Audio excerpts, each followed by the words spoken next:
Guys, ito yung pinamigay ko na doon sa bata, doon sa anak ni Maricel. Maricel Sumilang. Pagka pinapainom daw kasi nila ng tubig, bigla na lang daw lumilipad at bumabalik naman sa akin. Pangalawang beses na tong bumalik dito. Itong si number 54, pinalitan ko na ng number. Makita ko dito para makita kung nasaan na sila, kung pumasok sila. Pero yung dalawa, nakita ko dito, tapos yung isa, si number 54, yung bumalik nating kalapate ay napunta dito sa ibabaw. Yan, sa ibabaw na yan. So, hinuli natin ngayon.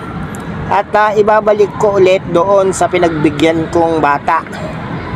Pupuntahan ko at ibibigay ko ulit itong kalapati na to.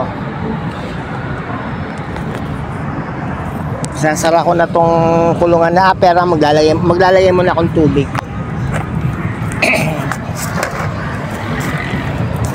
Sobrang init, pati mga kalapati na initan, kaya yung tubig nila ubos na ubos. Dali lang guys. Ano ba ito? Hindi makukuha.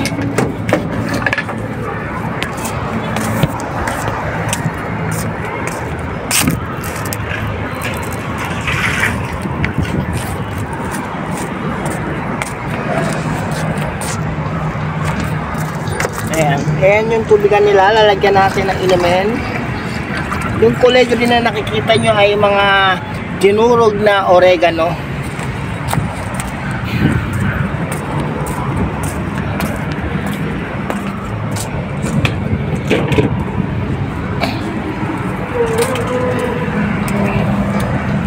Yan, dinurog na oregano yung nilalagay natin sa kanila na tubig.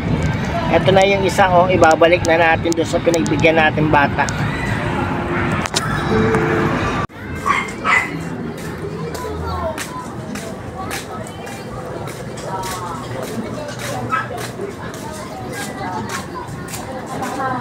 Pangit yan. Sabi niyo mga ibig pangit. Ay, sa bati-bati.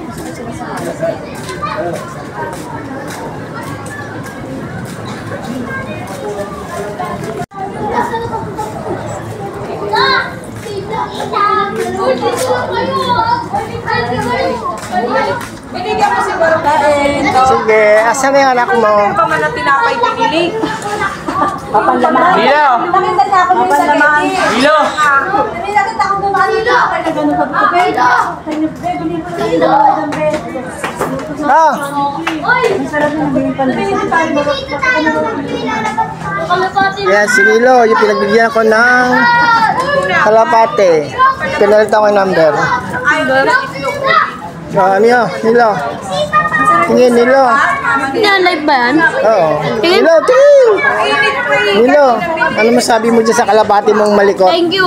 Ah, Thank you. Hindi, yung kalapate mo.